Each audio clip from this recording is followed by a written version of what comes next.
We are used to thinking of Rome as a mighty empire of legions, gladiators, and Caesar.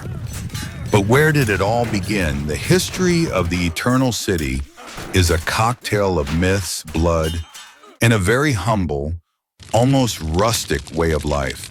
According to the most famous legend, Rome was founded on April 21st, 753 BC by the twin brothers, Romulus and Remus.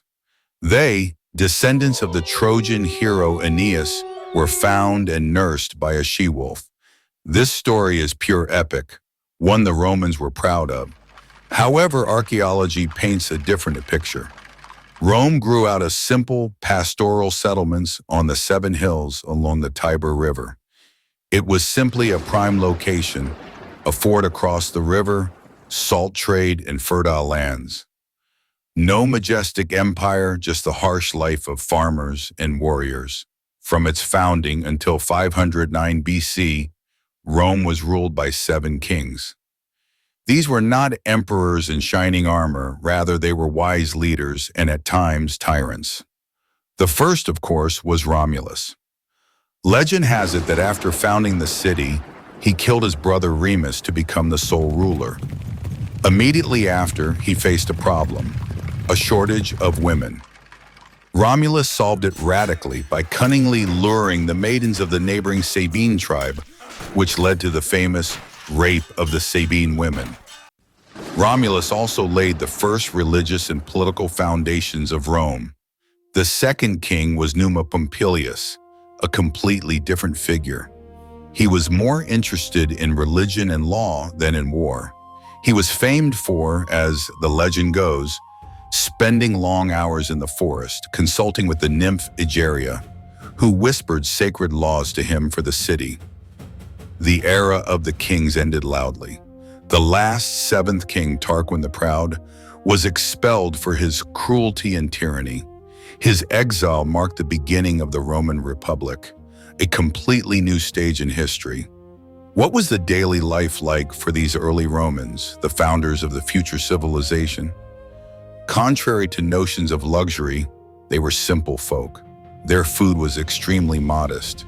The foundation of their diet was pulse, a thick, hearty porridge made from barley, emmer, or spelt, seasoned with vegetables, cheese, or occasionally on holidays, meat. The Romans loved this porridge so much that neighboring peoples gave them the nickname porridge eaters. No lobsters here, which would come many centuries later. The diet of the common plebeians consisted mainly of bread, cheese, olives, onions, and cabbage. Even foods common in modern Italy, like tomatoes, eggplants, or pasta, were absent at the time. Meat was a luxury, not an everyday dish. Wealthy patricians could afford more. Oysters, exotic fruits, and, of course, expensive spices like pepper, which was imported from India itself. Clothing clearly reflected status. Practically everyone wore a simple woolen shirt, the tunic. But the true symbol of a Roman citizen was the toga. This enormous, heavy piece of cloth was difficult and uncomfortable to wear. It served as a kind of dress code. Only free citizens could wear the toga. The higher the status, the more complex the draping. A toga with a purple border was reserved exclusively for senators and high officials. As for women, their own, sometimes absurd, rules applied. If a woman was free, she wore a palla, a cloak over her tunic. But if she wore no jewelry, she could be mistaken for a prostitute, who were legally forbidden to wear jewels. Such was the complicated and risky fashion etiquette.